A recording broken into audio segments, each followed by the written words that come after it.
Evening, my dirty girls, and welcome to Training Tuesday. We are back. It is another Tuesday, and we are going to talk tonight about boundaries.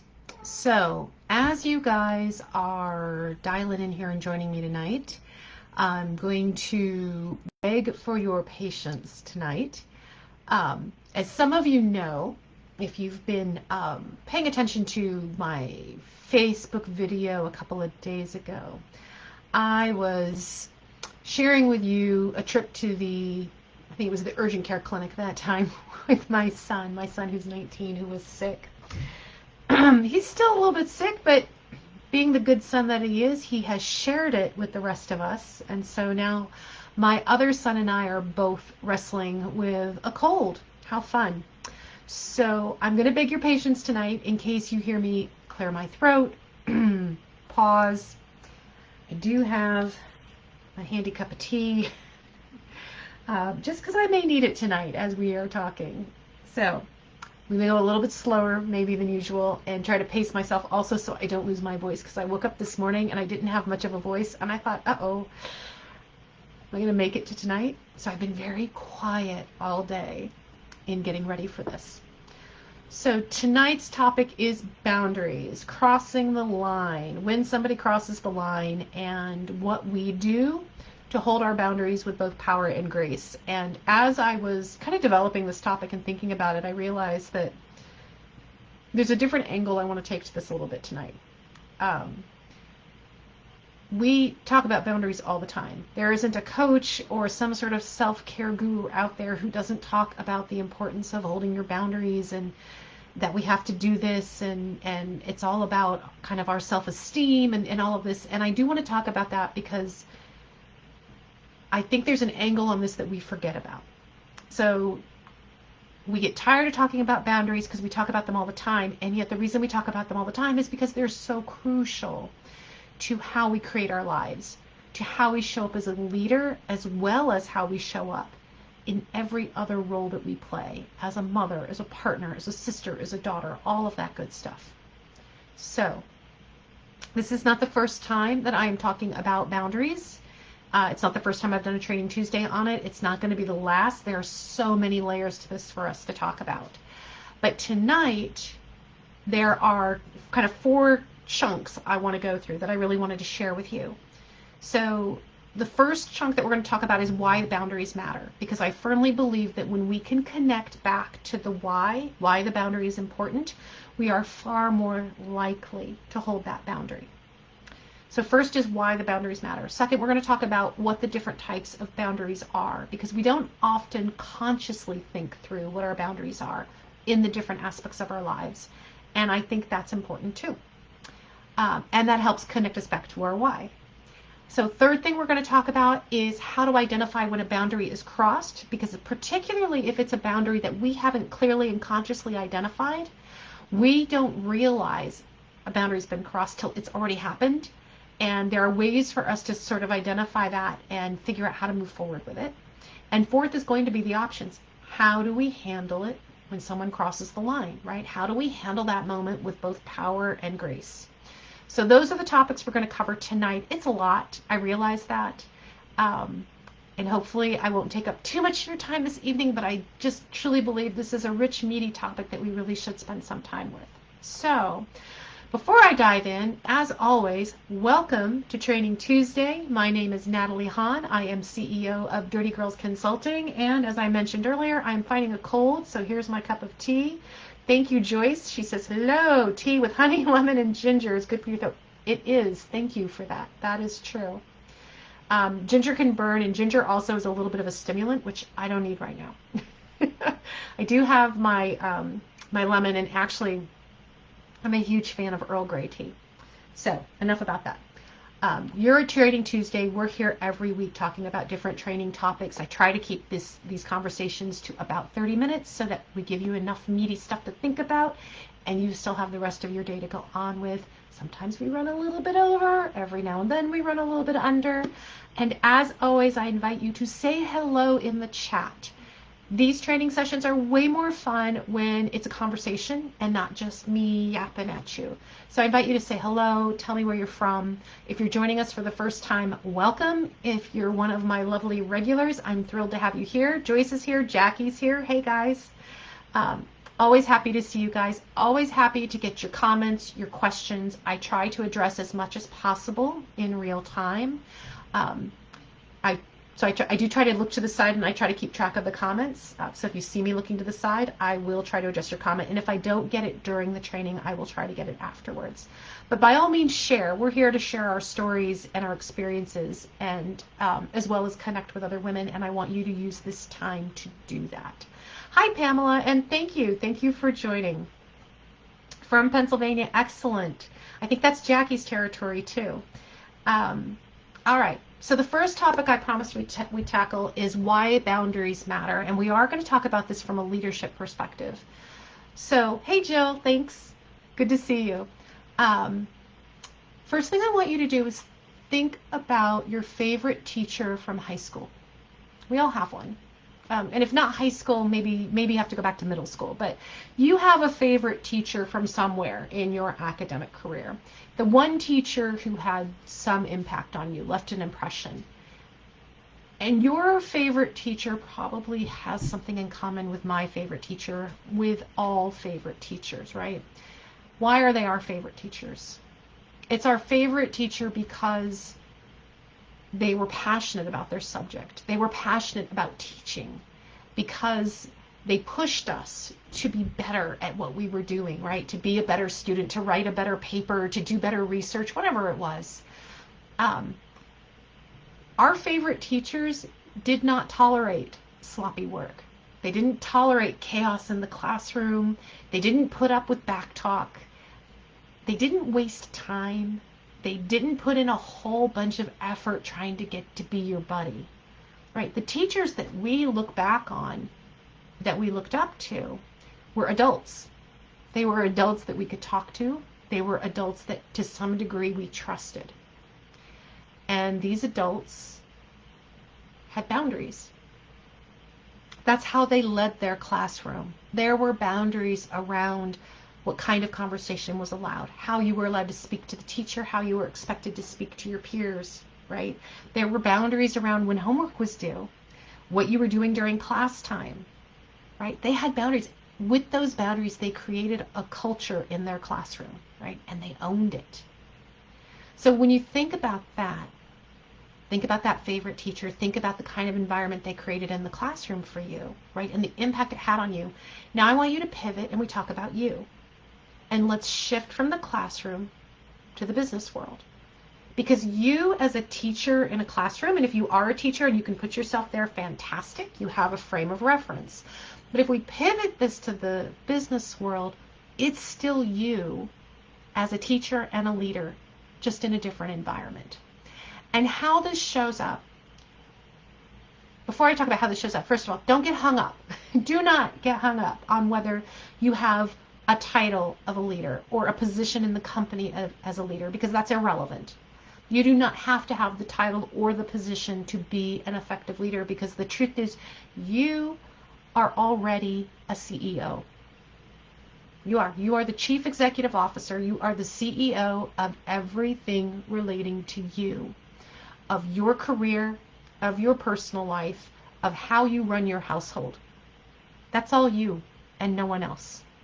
So, Madam CEO, what we want to talk about is what kind of culture are you creating? Because boundaries establish the parameters on which we build our culture. Our personal culture, we each have a personal culture. We have a home culture. We have a work culture. And those circles are ours, regardless of what company we work for or who we work for, or whether we have a large family or a small family, right? That's us. Boundaries create the lines of communication, how we communicate, how we interact with other people, how others communicate and interact with us. So boundaries dictate what is and isn't important for you, what both is important and what isn't important, right? Boundaries define that. And they're based on your values. They are based on what you want. in your life, as well as what you want not in your life. So, how you lead, the kind of leader that you are, is determined by the culture you create, which is determined by your boundaries. So I want you to think about that. The boundaries you choose to hold create the culture of which you are the leader. This is all in your control. Your ground rules for behavior, your ground rules for communication, for how time is spent and managed, these are fundamental to how you lead and how you are perceived as a leader. So when you think back to other leaders that you've worked for, what are some boundaries that they had in place?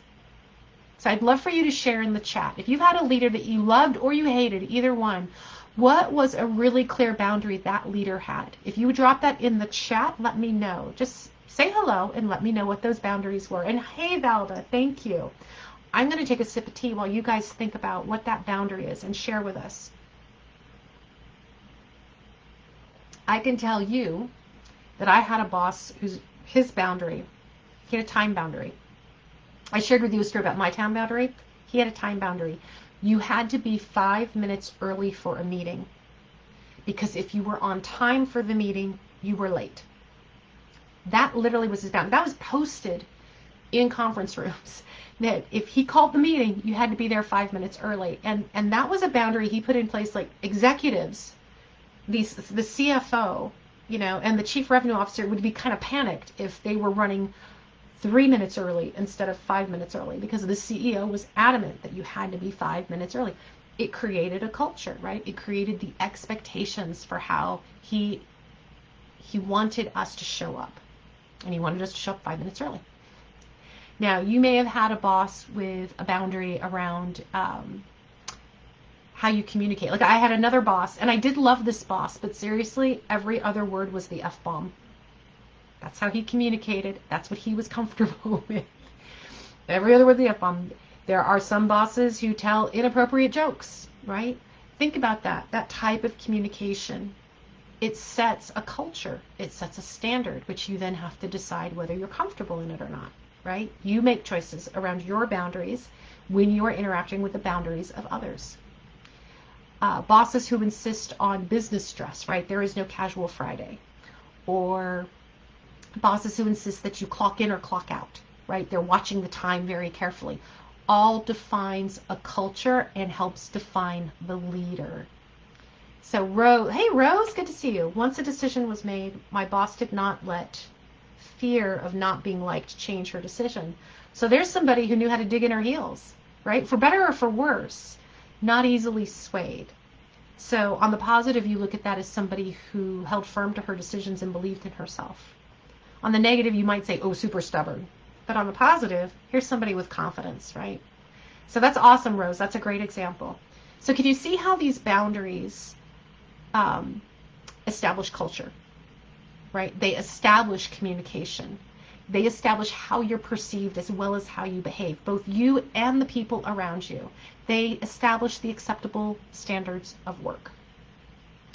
So based on those boundaries, you've formed opinions on how much you like the boss, how much you like the company, how much you like the culture, and you formed relationships inside those cultures. So now back to you. What kind of environment, what kind of culture are you creating for yourself, for your family, for your coworkers? What is your personal culture? How would you define that? Because that culture of you, that environment of you, all created by your boundaries.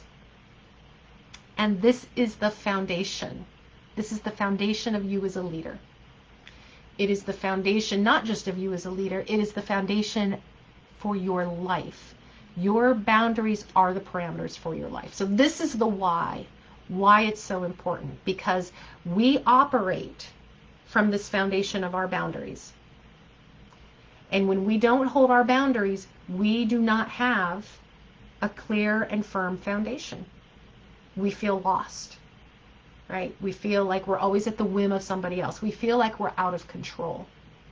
When we feel like we're out of control, that's one of the signs that you may be not holding firm. You may be letting go of some of your boundaries.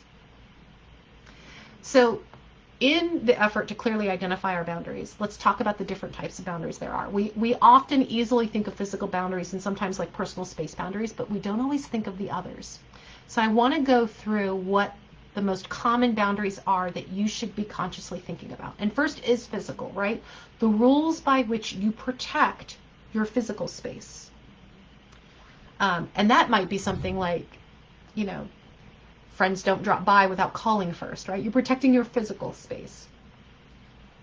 Emotional boundaries, rules by which you protect your heart. Cultural or religious boundaries. So these are the rules by which you protect your cultural and your religious values. Energy. Energy boundaries are the rules by which you protect your energy and your spirit. Time boundaries. What's important to me? Time boundaries, the rules by which we protect our time. It's our one very, very limited resource. Personal space boundaries, rules by which we protect our personal sense of comfort. And then sexual boundaries, the rules by which we protect our sexual trust. So each one of these boundaries, whatever boundaries you have in each of those categories, they're unique and they're personal to you. Do you guys remember the Seinfeld episode where they talked about, for those of you who watch Seinfeld, I saw all of it, where they talked about the close talker, the guy who like leaned in and really got in your face when he talked to you, and he was always smiling and very cheery and nice, but they were always kind of backing up. That one always made me kind of cringe because that's a personal, right? That's a personal space boundary. But we also know, I mean, there's no good or bad or right or wrong to that, right? Because we know that different cultures have different sense of personal space. What do they say? I think they say with Americans, it's like, what do we have, like, is it 3 feet, 6 feet? Other cultures have like 2 feet, right? There's a big difference in those 12 inches between 3 feet and 2 feet. So what is a boundary of yours? When you think about those 7 categories, I'm pretty sure 1 or 2 fairly clear boundaries of yours come to mind, right? What is a boundary of yours? I'd love for you to drop in the chat. What is a boundary of yours that is one of your hardcore no-go zones? Like, this boundary is always in place. Don't care who it is, don't care what happens. This boundary stays firm. Maria says, honest communication. Was that a boss of yours, Maria, or is that a boundary of your own? Because that is one, right? When we demand honesty in communication, then we have to think about what that means, right? We're talking about clarity. We're talking about openness and transparency, which means we're also talking about how to be vulnerable. Valda, all of these things are particularly important now that many of us are working at home. Yes. Setting boundaries between work, home, and family. That is absolutely, absolutely true. I have an earlier training I did on boundaries. I can find it for you guys if you're interested. Where that's one of the things I talked about, right? How do you handle boundaries when your dining room table is also your desk and also the homework table, right? Like, especially when COVID first hit, it was so hard for people who were not used to working from home to create those lines between now I'm focused on work, now I'm focused on my home life, right? It bleeds together. When we talk about work-life balance these days, I use the phrase work-life balance because we know what the phrase means, but the truth is it's work-life integration. It's an integration there between working from home, which is now prevalent for everybody, and these little things like our smartphones. There's really no escape. There's very few hard lines. So, Jill, being respectful of time. Yes. I shared that story, right, in some of my ads for this thing. Like, time for me is an important value and an important boundary. It's one of those things I'm very conscious of time, and maybe part of that's because I have a bunch of things I want to do and I want to get done, and so I'm always looking at how do I make enough time for everything that I want to do, which means if I've committed time and somebody's late, honestly, lateness doesn't bother me too much when we're 5 or 10 minutes late and we still got time to accomplish what we need to accomplish. I'm not such a stickler for that. The story that I shared was Kevin, not his real name, but he was a real person who consistently, week after week, was late or just didn't show up to a weekly meeting that we had. And I got no text, no email, no phone call, nothing to indicate that either he was going to be late or he wasn't going to show up. So after several weeks of this in a row, I was just ticked off. Like, don't waste my time. I got other things I can be doing rather than sitting around wondering if Kevin's going to waltz in the door. So yeah, time, I'm with you on that one, Jill. Respectful of time is important.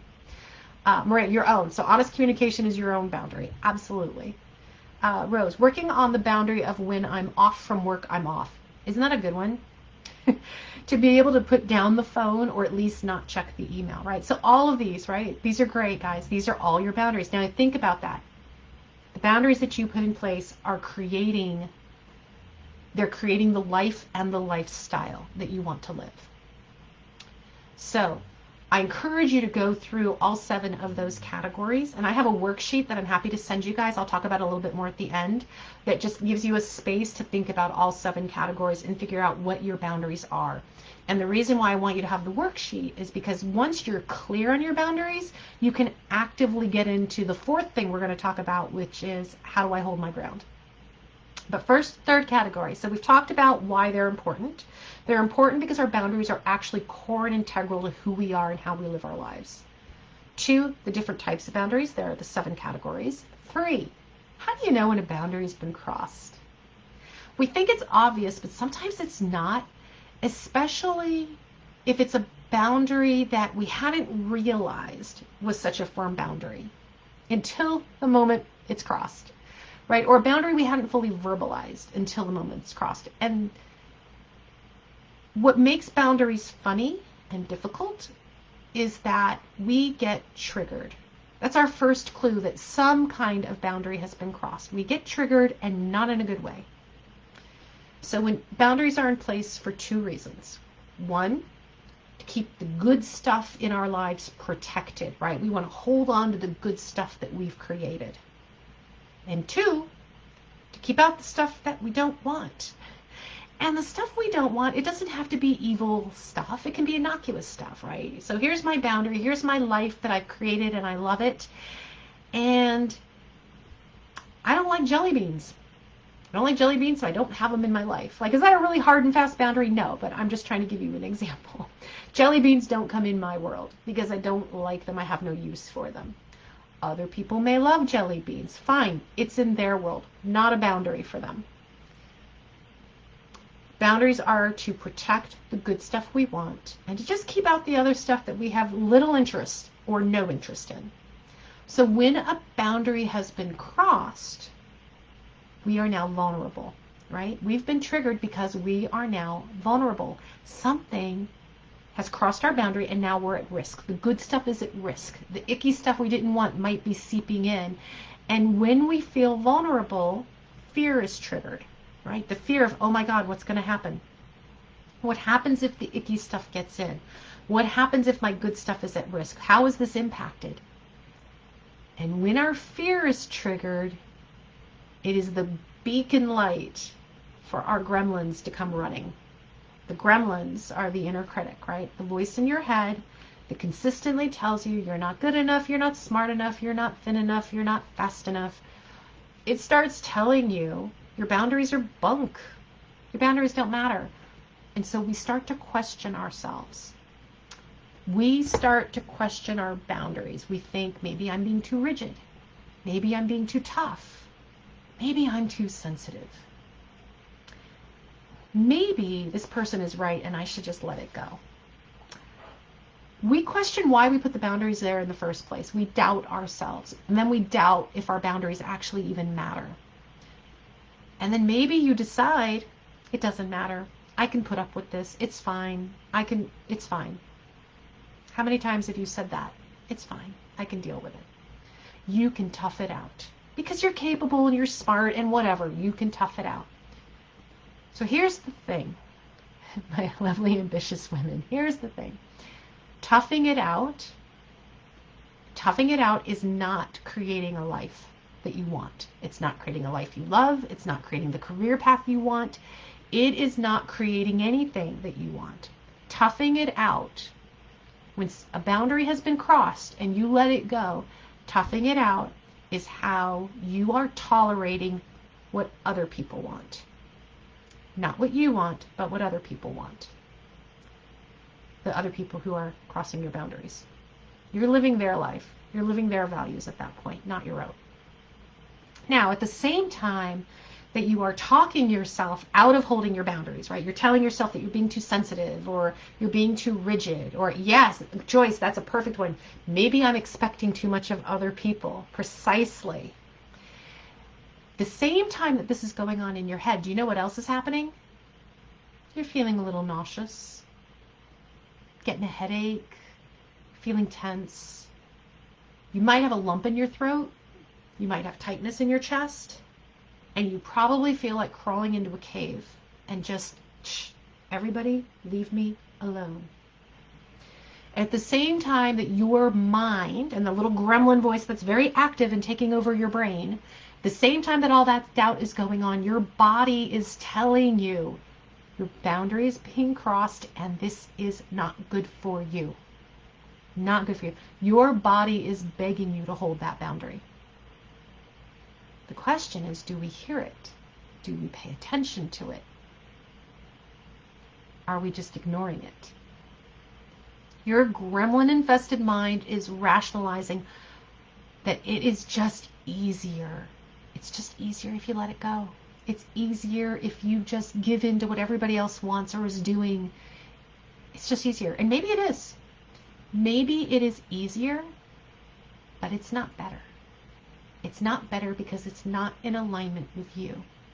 And for all the things we talk about in this group, about being powerful and intentional, about stepping into your personal power and owning your life, I don't think I ever said it was easy. It's not easy. But the only way we do that is by owning the choices we make. And so what I'm going to ask you to do in step number 4 is choose to stand your ground. Choose to hold your ground with power and grace when someone crosses the line.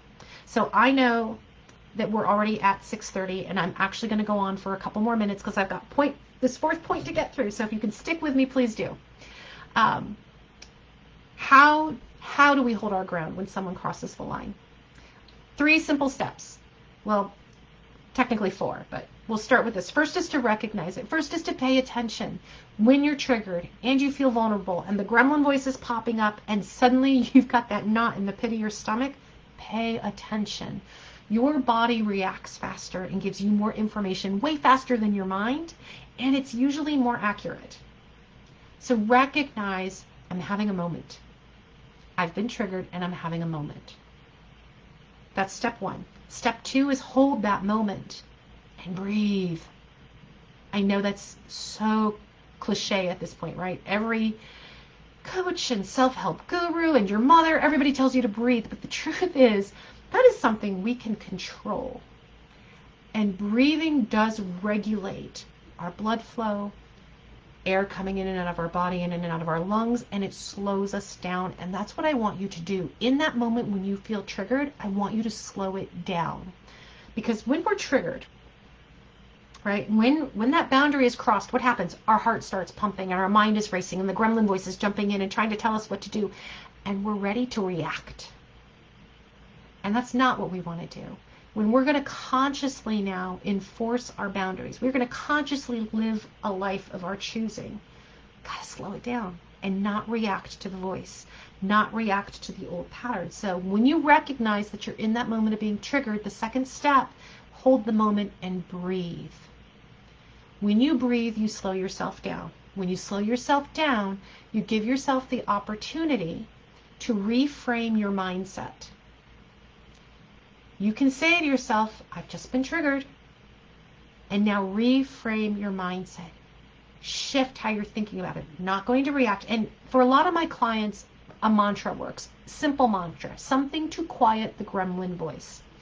I have one client whose gremlin's name is Linda. And oftentimes her mantra is simply, shut up, Linda. Which is fine. And sometimes it works, right? Shut up, Linda. I know that's you. Because what she's creating is space between how her brain wants to react and where she is in the moment. Your mantra can be shut up, gremlin, whatever you choose to name your gremlin. Your mantra could simply be, I own this moment. I'm here now. It could just be breathe.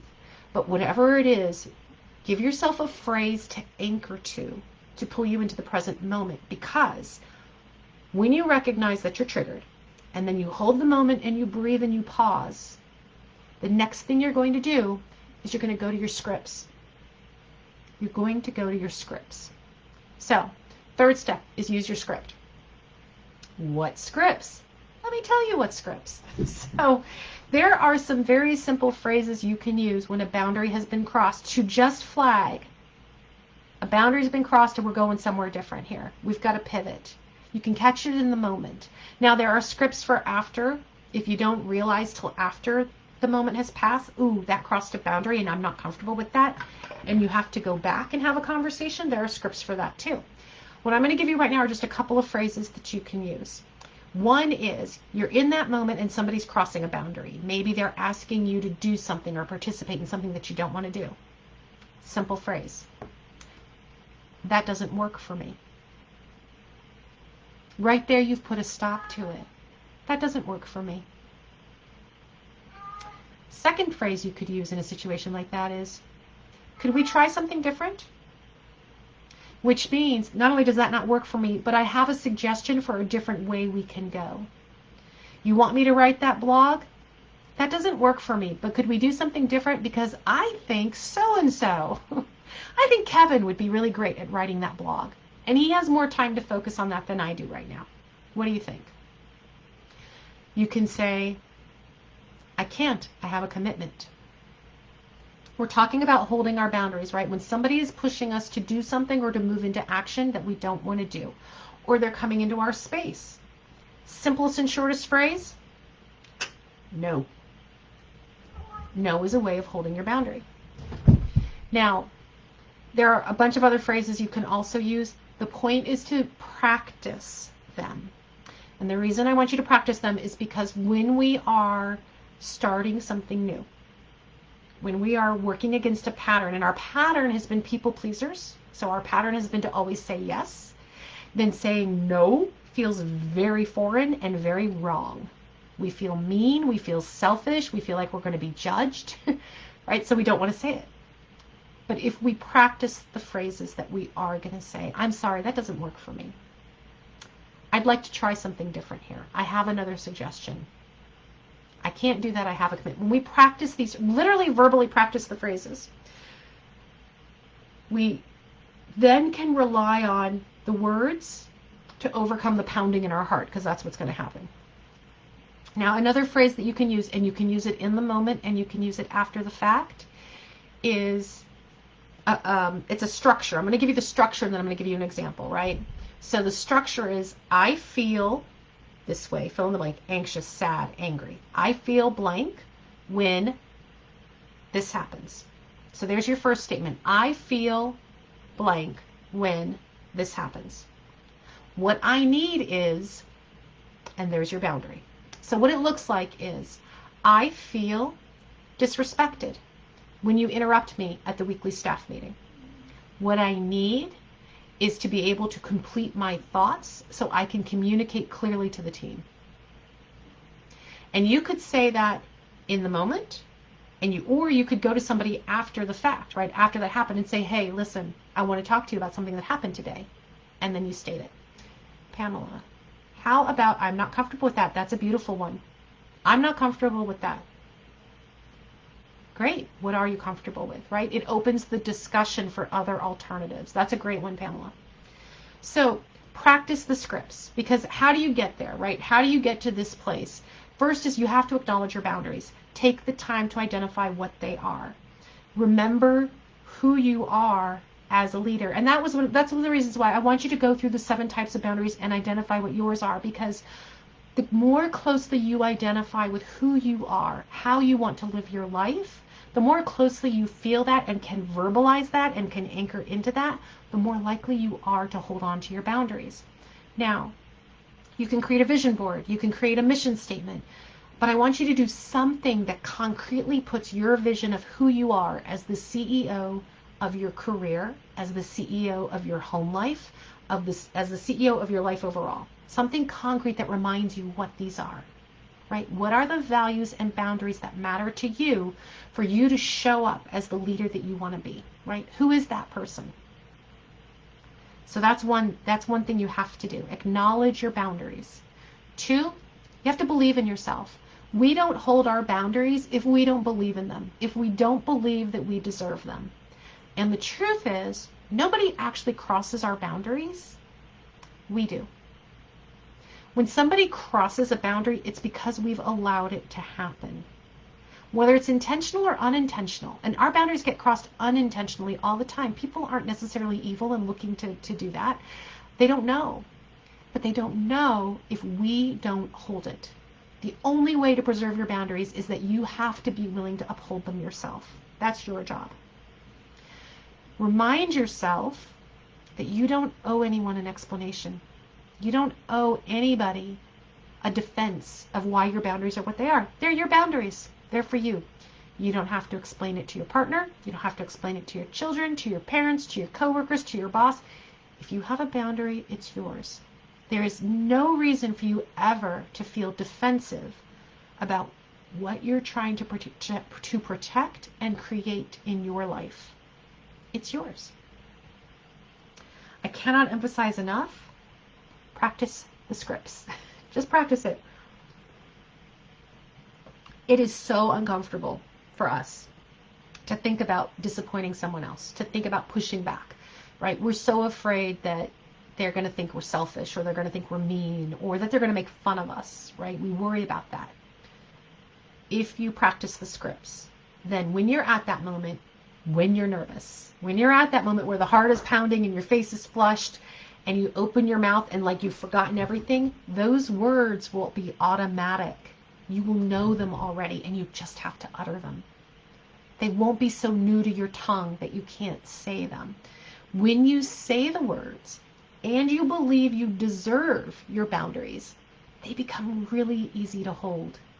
And you'll be amazed at how receptive people are. Most people are not offended by boundaries that we put in place. They just didn't know. Finally, forgive yourself, because you are going to cross your own boundaries many times. We're human. It's what we do. You're going to, and sometimes you will consciously choose to cross the boundary, and sometimes you will have forgotten, or you will have lost your voice in that moment, and it just means keep practicing. So forgive yourself and then do it again. Acknowledge what the boundaries are, believe in yourself, remind yourself that you are entitled to your boundaries and you owe no one an explanation, and practice the scripts. So, I know we went over time. Thank you for sticking with me, ladies. That covers most of what I wanted to talk about with boundaries tonight, but we're short on time. And yes, Pamela, you're absolutely right. It's because we show people how we want to be treated. When we are treated a certain way, yes, there's a certain amount of responsibility of the person who's talking at us or behaving towards us. And then there's us choosing to accept that behavior or accept that language or accept that pattern or not. And the choices we make in setting the boundary can be anything from a verbal communication to leaving the room, to leaving the state, to blocking somebody on Facebook. There are lots of ways we can set boundaries. So, if you would like a copy of the worksheet where you can start framing out what your boundaries are in the 7 categories I talked about, I would love for you to drop the word mine, because we're talking about my boundaries. Well, we're talking about your boundaries. So drop the word mine in the comments, and I will reach out to you and I'll get you a copy of the worksheet where you can just spend a little bit of time thinking about what are your boundaries and getting really clear on what's important to you as you are the CEO leader of your career and your life. Also want to mention that if you want to talk more about boundaries or do more work on boundaries, I'm going to invite you to a Dirty Girl Mini Dig. That's the 15-minute free coaching call that I offer you guys who are inside this group to spend a little bit of time with me to talk through what's your goal and how do you want to get there. And the goal of the 15-minute coaching session is to focus on getting you one step closer to your goal. So we can excuse me, I knew the cold was going to kick in. So we can talk about your boundaries, We can talk about actually any other goal you have for yourself in your career. But we'll take 15 minutes to just focus on you. So, love to talk to you, ladies. That 15-minute mini dig is not it's not a sales pitch. 15 minutes is focused on you. If you are interested in coaching together, we will have that conversation separately. So I am going to flag for you guys that my group coaching course, I'm starting another cohort in the beginning of December. Would love to see you guys there. So we can chat more about that. And chaos is erupting as I end this. That's my cat jumping all over the room. So I do have the Accelerate Your Career. It's a 10-week course. Would love to tell you guys about it, but that will be a separate call. What I want to focus on now is you and your boundaries. So mine in the chat for the worksheet, and drop dig in the chat if you would like to have the Dirty Girl mini dig conversation, 15-minute coaching conversation just focused on getting you a little closer to your goal. So that word is dig. Thank you, ladies, for sticking with me tonight. Thank you for bearing with my cold and my tea drinking. I appreciate it. Have a fabulous night, and I will feel better. Thank you, guys. Talk to you soon.